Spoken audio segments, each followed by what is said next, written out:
यहाँ पर टकरा रहे हैं जेडीयू बीजेपी के एक ऐसे गठबंधन से जिसमें इस बार चिराग पासवान भी है। हाँ। और आपके लिए एक बड़ी लड़ाई इसलिए भी है क्योंकि भाई देखिए एनडीए जब भी ये दोनों साथ आते हैं उनकी परफॉर्मेंस अच्छी रहती है और चिराग ने जो पिछली बार 5-6% वोट लिया था वो भी साथ में है और स्ट्राइक रेट उनका 100% है लोकसभा का। उपेंद्र कुशवाहा, जीतन राम मांझी शायर बने, खूब एक से एक उन्होंने कविताएं पढ़ी, लेकिन अब सब ऑल इज वेल करने लगे हैं। पहले ऑल इज नॉट वेल भी आया था एक फेज। लेकिन आपके लिए इस मुकाबले की तैयारी में क्या कमी पड़ रही है? देखिए अंजना जी, ईमानदारी से बोल रहे हैं हम, एकदम कहिएगा तो माई क्रिया खा के बोलेंगे, ठीक है ना? क्या क्रिया? माई क्रिया बिहार का लोग समझ गया। हम भी समझ रहे हैं माई क्रिया। बोलिए। हम ही कह रहे हैं कि हम ना आपके शो में आते जरूर हैं लेकिन आपका प्रोग्राम नहीं देखते हैं, क्योंकि आपका प्रोग्राम अगर हम देख लें लगातार 2 दिन तो हमको प्रचार करने का मन ही नहीं करेगा। लगेगा कि अंजना जी तो जिता ही दिए तो हम जा करके करेंगे क्या। लेकिन हम आपको एक बात कहते हैं, आपके साथ एक समस्या है कन्हैया जी। क्या?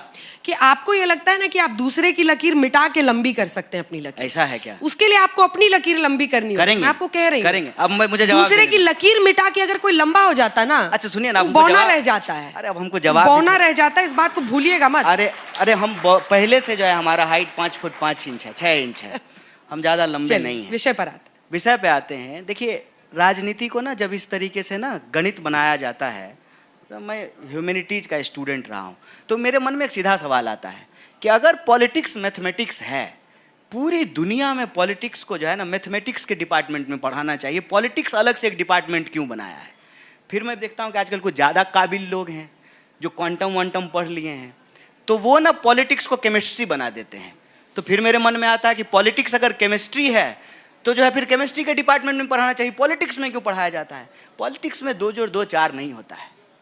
और ये बात मैं आपको इसलिए कह रहा हूँ कि आप आंकड़ों को ईमानदारी से सामने रख करके देखिए।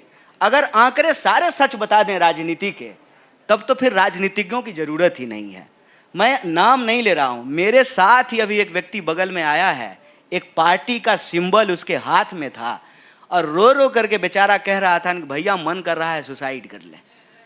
आप जो ये कैलकुलेशन हमको गिना रहे हैं ना, जब हम उसको याद करते हैं और देखते हैं तो हमको लगता है कि इसको तो सिंबल मिला है, इसको तो मीडिया गिन रही होगी कि एक सीट जो है ये तो जीत गया, और वो आदमी रो रहा है और वो कह रहा है कि भैया कम से कम 5 को सीट इनका खराब करेंगे, काहे कि हमारा 5 करोड़ रुपया ले लिया है। चलिए ठीक है, हम क्या कह रहे हैं आपको, देखिए समस्या हर पार्टी में होती है, हर अलायंस में होता है। इसका ये मतलब नहीं है कि एनडीए में समस्या नहीं है। आप सीट वाइज जा करके देख लीजिए, जहां बाहर से कैंडिडेट बीजेपी उतार दी है वहां भी अपने लोकल नेताओं